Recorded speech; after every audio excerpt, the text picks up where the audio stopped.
শিলাতা একটা অদ্ভুত গিরগিটি, ছোট্ট কালো, ভয়াবহ বিষাক্ত। তা অমরলতার খোঁজে মধ্যমা পর্বত অভিযান করতে গিয়ে এই শিলাতাকে জোগাড় করেছিলেন বিষবৈদ্য। তারপর সেই শিলাতা অমরলতার রস খেয়ে বিশাল এক অ্যাবলোসরিটি বদলে যায়। তার সুপ্ত ডাইনোজিন জেগে ওঠে, কিন্তু বদলে গেলেও ভালোবাসার টানটুকু তার রয়ে গিয়েছিল।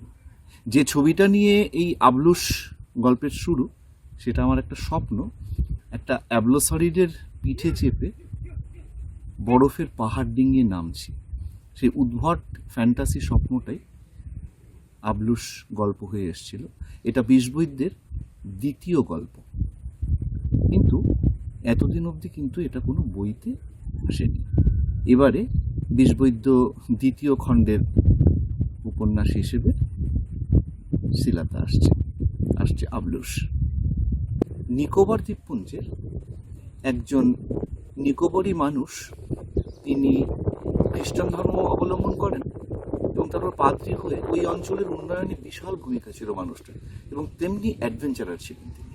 তাই এই মানুষটিকে কেন্দ্র করে এক বিষাক্ত এবং জীবন্ত নরখাদক লতাকে নিয়ে আরেকটা অভিযান হলো, বম্পনা অভিযান। আর এই বম্পনা অভিযানের সুতো টেনে কিন্তু তৃতীয় একটা অভিযান আসে। সে ভারী মজার। এই বম্পনা অভিযানের শুরুতে এই বিষাক্ত লতার হাতে কলকাতা মেডিকেল কলেজের সামনে একজনের মৃত্যু দেখানো হয়েছে। এই যার মৃত্যু দেখানো হয়েছে সে একটি ওড়িয়া উপজাতীয় তরুণ।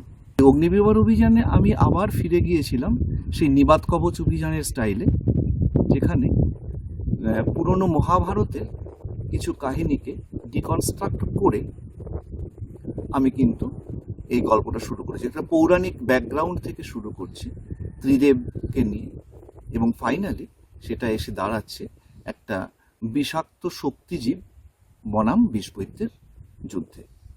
আর এ বইয়ের 4 নম্বর উপন্যাসটা হচ্ছে মহাসর্পের অভিযান। এখানেও কিন্তু আমি বলতে ভুলেছি, এই অগ্নিবিবর অভিযানে যে চরিত্রটিকে জীবন্ত করা হয়েছে তিনি হলেন প্রখ্যাত মানুষ ভেরিয়ের এলুইন। ভেরিয়ের এলুইনের ভারতবর্ষে আসার প্রথম দিনগুলোকে নিয়ে এখানে কিছু রয়েছে এবং তার সঙ্গে আলাপ করিয়ে দেওয়া হয়েছে। আর চতুর্থ যে উপন্যাসটা রয়েছে সেটা হলো মহাসর্পের অভিযান। এখানে ভারতের ইতিহাসের একটা অজ্ঞাত এলাকাকে নিয়ে আমি কাজ করেছি।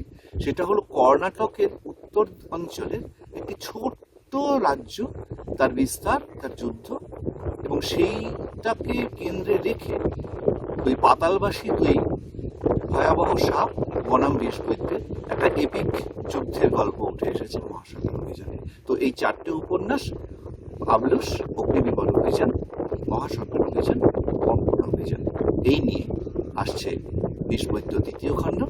আশা করি বিষবৈদ্যের অন্যান্য অভিযানের মতো এই অভিযানগুলো আপনার কাছে প্রিয় হবে।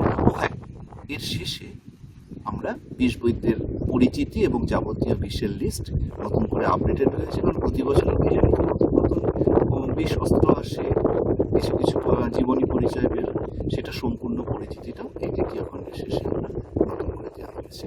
বলুন, আশা করি ভালো লাগবে।